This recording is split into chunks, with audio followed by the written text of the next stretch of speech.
এই লাল বাসে আর ওঠা হবে না শাহরিয়ার আলম সাম্যের। তার স্মরণেই আজ শোকস্তব্ধ ঢাকা বিশ্ববিদ্যালয় ক্যাম্পাস। বন্ধ ক্লাস পরীক্ষা, আধা বেলা শোক পালন করেছে বিশ্ববিদ্যালয়। জুলাই যোদ্ধা ও ছাত্রদল নেতা সাম্য হত্যার প্রতিবাদে সোচ্চার সাধারণ শিক্ষার্থী সহ নানা সংগঠন। সবার কণ্ঠেই বিচারের দাবি। বলছেন, এ ধরনের ঘটনা যাতে আর না ঘটে তার জন্য পদক্ষেপ নিতে হবে প্রশাসনকে। 10টা ডিসিশন নেওয়া হয়েছে ক্যাম্পাসের পক্ষ থেকে, বাট এই 10টা ডিসিশন নেওয়ার পরেও আসলে পরিপূর্ণভাবে ক্যাম্পাসে নিরাপত্তা প্রতিষ্ঠা সম্ভব কিনা সেটার জন্য আমাদের অবশ্যই একটু কিছু সময় দরকার। এটা সঠিক তদন্ত করে তদন্ত সাপেক্ষে যারা দোষী তাদেরকে দৃষ্টান্তমূলক শাস্তি দেওয়া হোক। ওভারঅল সবাই কিন্তু এখানে একটা ইনসিকিউরিটি ফিল করে।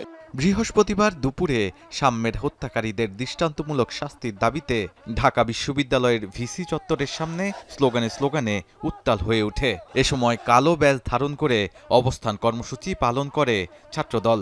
নিরাপদ ক্যাম্পাস ও প্রকৃত খুনিকে খুঁজে বের করে শাস্তির দাবি জানান নেতাকর্মীরা। এটা সারা দেশের সকল ক্যাম্পাসে কিন্তু একটা আতঙ্ক বিরাজ করছে। আমরা আজকে এখানে দাঁড়িয়েছি শুধুমাত্র আমাদের এক সাম্য না, আমাদের এরকম হাজারো লাখো সাম্যদের জন্য আজকে আমরা দাঁড়িয়েছি। সাম্যর যে হত্যাকারী দ্রুত বিচারের আওতায় আনার জোর দাবি জানাচ্ছি। এ সময় ছাত্রদল সভাপতি হুঁশিয়ারি দিয়ে বলেন, সাম্য হত্যার বিচার না হওয়া পর্যন্ত ছাত্রদলের কর্মসূচি চলবে। সাম্য হত্যার বিচারের দাবিতে যেভাবে আমরা রাজপথে থাকবো, যেভাবে নিরাপদ ক্যাম্পাসের দাবিতে আমরা রাজপথে থাকবো, ঠিক একইভাবে পুরো ছাত্র দলের নেতাকর্মীরা বলতে চায়, খুব দ্রুততম সময়ে সারা বাংলাদেশে এই ছাত্রলীগের বিচারের দাবিতে আবারও মার্চ ফর জাস্টিস কর্মসূচি পালন করবো আমরা। ঢাকা বিশ্ববিদ্যালয়ের শিক্ষা ও গবেষণা ইনস্টিটিউটের শিক্ষার্থী শাহরিয়ার আলম সাম্য মঙ্গলবার রাত 11টার দিকে সোহরাওয়ার্দী উদ্যানের ভেতরে ছুরির আঘাতে নিহত হন। শাহাদাত অফরো, এখন, ঢাকা।